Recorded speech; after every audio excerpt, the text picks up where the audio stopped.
Hai kawan, jumpa lagi di Kulik Bareng. Kali ini kita mau bahas buku lagi. Kali ini bukunya tentang bagaimana pandangan kita soal filsafat-filsafat kehidupan. Jadi buat yang penasaran, yuk subscribe dulu dan dukung channel ini terus-menerus ya, supaya kita semangat bikin video di tiap minggunya. Oke deh, without further ado, yuk kita mulai.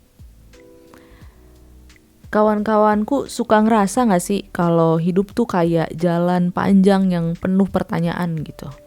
Kita berusaha jadi orang baik, tapi dunia tuh kagak selalu baik sama kita ya kan. Kita mencoba jadi orang yang lebih tenang, lebih kalem, tapi kekacauan, chaos tuh selalu datang tanpa diundang. Nah, filsafat tuh sering dianggap terlalu rumit, terlalu jauh dari kehidupan sehari-hari. Tapi buku Philosophy for Life and Other Dangerous Situations karya Jules Evans justru ingin menunjukkan sebaliknya. Nah, jadi buku tadi itu yang akan kita bahas di video kali ini. Buku ini memiliki premis bahwa filsafat bisa menjadi panduan praktis untuk hidup di dunia yang kacau ini. Nah, jadi Jules Evans mulai bukunya ini dengan satu pertanyaan sederhana. Yang pertama, bagaimana jika filsafat bukan hanya untuk dipelajari, tapi untuk dijalani?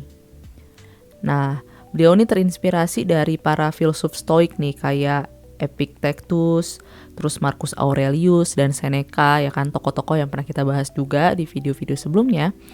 Jadi, Jules Evans ini melihat orang-orang tersebut ya, tokoh-tokoh stoik tersebut sebagai orang-orang yang menghadapi penderitaan dengan penuh kebijaksanaan, bukan dengan ketakutan. Nah, bagi mereka itu filsafat bukan sekedar teori, tapi alat hidup. Sesuatu yang bisa ngebantu kita itu ngadepin yang namanya kegagalan, kesedihan, rasa takut, dan bahkan kehilangan arah. Nah, stoicism tuh kan mengajarkan kita nih bahwa kita kagak bisa yang namanya mengontrol dunia, tapi kita bisa ngontrol respon kita terhadap dunia.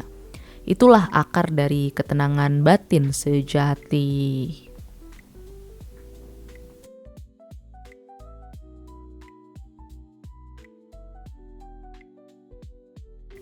Nah, kita kan hidup di zaman modern nih ya kan, dengan era media sosial, dimana semua orang tuh kayak, kok kalau di media sosial kelihatan kayak tahu gitu arah hidupnya. Tapi sebenarnya kan di balik layar tuh banyak banget dari kita yang justru kehilangan yang namanya makna dan arah. Nah, Evans ini menulis nih bahwa filsafat tuh bisa jadi vaksin terhadap kekacauan mental. Karena filsafat memberi ruang untuk kita berpikir ulang gitu. Kayak apa sih yang benar-benar penting buat kita, atau apakah hidup kita itu udah sesuai sama nilai-nilai dari diri kita sendiri, ya kayak gitu-gitulah. Jadi di buku ini ia tuh menunjukkan bahwa ajaran para filsuf kuno itu bisa menjadi obat modern, ya kan? Bukan dengan menghapus emosi, tapi dengan memahaminya. Misalnya, Epictetus tuh pernah bilang tuh kalau bukan hal-hal yang membuat kita menderita, tapi opini kita tentang hal-hal itu. Atau Socrates juga pernah ngajarin kerendahan hati intelektual, bahwa kebijaksanaan itu dimulai ketika kita mengakui bahwa kita kagak tahu apa-apa. Terus Epicurus juga pernah menekankan kesederhanaan, bahwa kebahagiaan datang dari kebutuhan yang sedikit, bukan dari harta yang banyak. Nah, dari semua itu, Evans akhirnya menarik kesimpulan sederhana, bahwa hidup yang baik itu bukan berarti hidup yang gak ada rasa sakit, tapi hidup yang tahu cara menghadapi rasa sakit dengan bijaksana.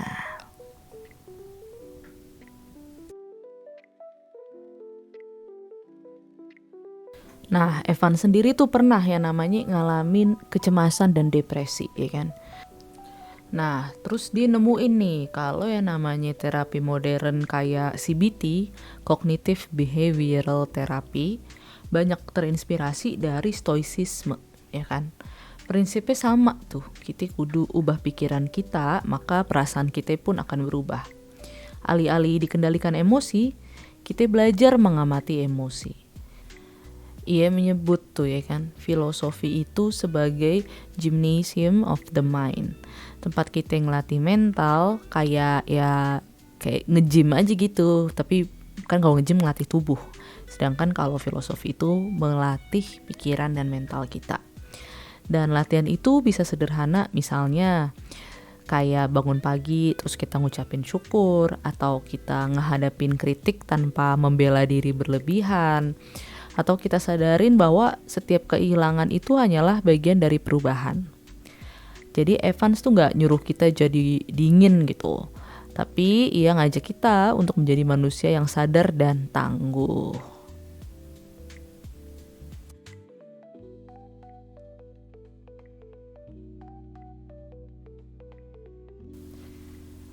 Nah, jadi filosofi for life tuh bukan tentang menjadi orang pintar, tapi jadi orang yang hidup dengan kesadaran.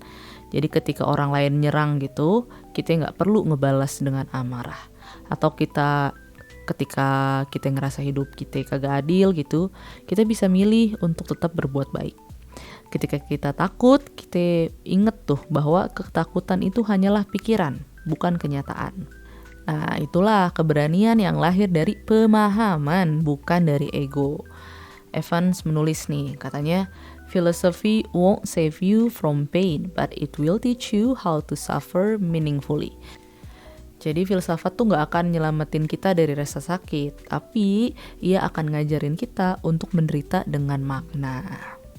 Nah, jadi kalau kawan-kawanku sedang berada di fase hidup yang sulit, jangan buru-buru lari nih.